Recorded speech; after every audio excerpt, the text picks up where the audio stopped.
Hey everybody, Wayne Nichols back with another video. Thank you so much for tuning in.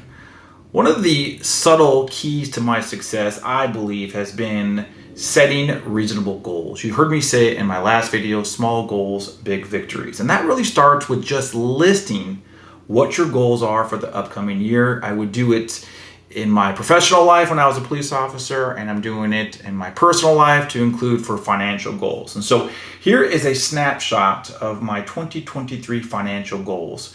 A bit of a list. We're only going to focus on the top two, but I can promise you there's some more videos coming your way regarding the remaining four.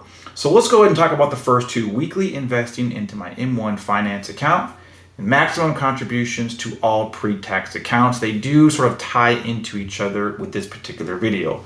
So let's go ahead and take a look at my M1 portfolio. As I mentioned, I just opened up this M1 portfolio a few months ago, so August of 2022. And if I go ahead and scroll down here to my contribution rules, I want to show you all of my activity and how I began with weekly contributions from the get-go. And you can see here, dating back to August 3rd, I started off with $100 in just a few weeks, making my way from $250 to $300. You can see here, I was at $300 a week for a little bit. And then around mid-October, I was able to ramp it up from $300 to $350, and then eventually finishing out with $400. But take a look here at just this past week. You'll notice that I have decreased my contributions from $400 to $50 a week. Now, why is that if the name of the game is to keep my foot on the gas? Well, I didn't really decrease it from $400 to $50. In fact, if we take a look here at the rules, although I did decrease it from $400, I decreased it to $150, but I now have $50 being distributed to my M1 portfolio 3 days out of the week. So Monday, $50. Wednesday, there's the rule for $50. And Friday, there is the rule for $50. Now you might argue, Wayne, there really isn't a difference if you contribute $150 on Monday or $150 on a Wednesday or a Friday. But for me, I really anticipate a steady stream of weekly and monthly dividends. And so what I don't want to happen is, let's say I invest my weekly contribution on a Monday, I get paid a dividend on Tuesday, and now that dividend sits in there for nearly the whole week before it gets redistributed with my weekly rule contribution. So it could be nothing. It's a nuance that I'm currently researching and documenting. I'll keep you guys tuned into that. So let's go ahead and take a look here at the activity. And again, you'll notice I've gone from what was my all-time high of 400. What gives, right? Why did I go down to 150? Well, I mentioned in my first video, so if you have not yet tuned in, go ahead and take a look at that very first video. I retired from law enforcement in 2020, and not long after, I was able to go back to work full-time. And it's for a university out of Wisconsin. I am very happy with the work that I'm doing, and I'm even more thrilled about some of the employee benefits that are available. And one of those employee benefits includes the ability to contribute to not only a 457B plan, but also a 403B plan. So two plans simultaneously that I can contribute to. Now, I'm going to go ahead and navigate to the IRS website. One thing I want to kind of mention, the fine print, the asterisk, if you will, in every YouTube video. This is not financial advice. This is me, showing you my journey in my financial path.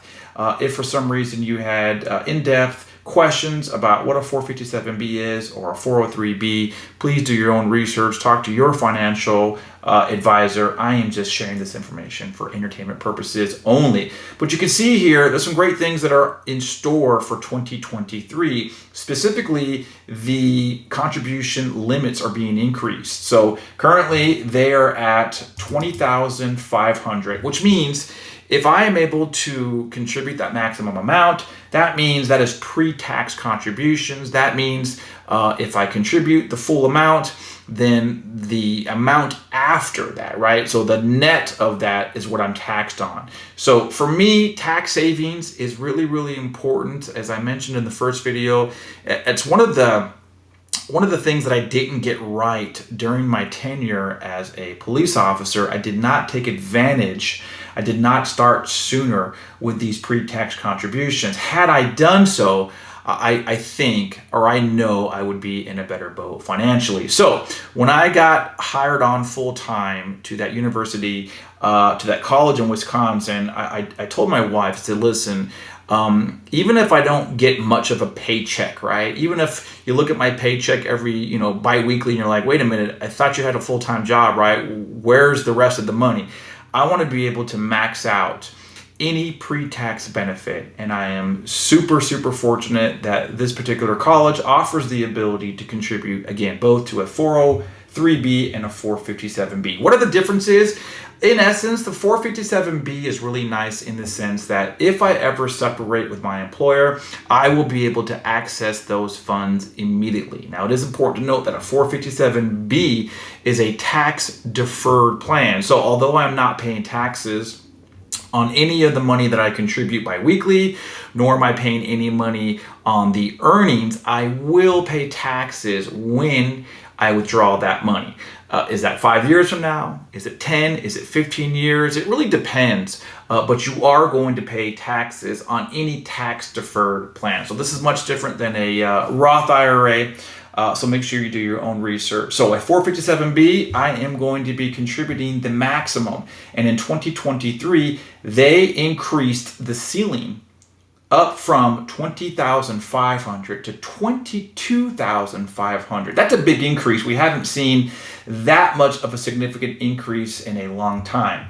Let's go ahead and take a look at the 403B. 403B, much like the 457B, it is a tax-deferred plan, often made available to public schools and obviously certain colleges. So I am very, very lucky, and I am able to contribute to both. So this is, to me, one of the big benefits about going back to work. Again, I get to kind of right the wrongs that I made, and I am absolutely going to take advantage of that. So let's see how that plays out here. Again, I want to contribute into my M1 finance, but I also want to make sure that I'm maximizing any contributions that I might into any pre-tax accounts. And so in 2022, you can see here rather simply the maximum contribution levels for a 457B as well as a 403B were $20,500. If you break that down, that's $788 a paycheck. Now, I get paid bi-weekly. I'm sure a lot of you get paid bi-weekly as well. So that's kind of how I have my contribution set up. I simply take the amount, divide it by 26 times, and that's my amount. So in 2022, if you were to maximize both 457B contributions and 403B contributions, you could contribute a total of $41,000 or $1,500 plus a paycheck. So that's what I've been focusing on. Well, if we look at 2023, we have now gone up from the $20,500 per 457B and 403B. They have each gone up to $22,500. Quite the jump. So you can see here that I am no longer contributing $41,000 a year. The plan for 2023 is to, in fact, contribute a maximum of $45,000 a year. So that really begs the question, right? Is it worth it to put more money in my pre-tax accounts, or should I be focusing more on my M1 dividend portfolio? And it's really tough, but I can tell you right now, the decision for me really comes down to taxes, and I am just getting absolutely just killed on taxes.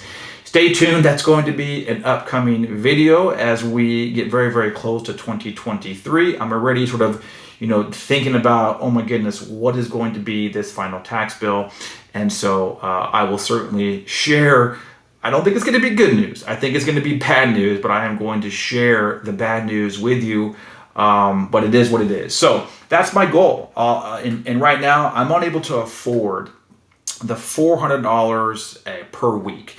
And because the maximum contribution levels are going up for the pre-tax accounts that I'm able to contribute to, that's going to be my focus. Now, what I hope will happen this year I'm going to be focusing in on generating additional income in the form of selling options, and so that's going to be an upcoming video as well. You're going to want to go ahead and stay tuned, and hopefully I can go ahead and increase these rules to, rather than just contributing $50 on a Monday, Wednesday, and Friday, maybe I can go ahead and amp this up to $100 to $150 3 days a week. So maybe I'll meet that goal, but at the end of the day, I do think it's important that you set reasonable goals.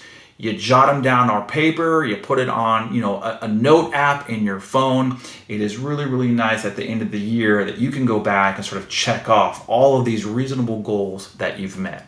And so with that, once again, thanks for tuning in. If you found any kind of value, if you like this content, give it a like. Also, throw in the comments, do you work for an employer that offers a 403B, a 457, and if they do they offer any type of matching percentages? I myself have never worked for an employer that would kick in a certain percentage. It was pretty much, you could take advantage of maximizing your contribution levels, but I've never worked for an employer that actually had a match, or they would give you so much percentage if you contributed.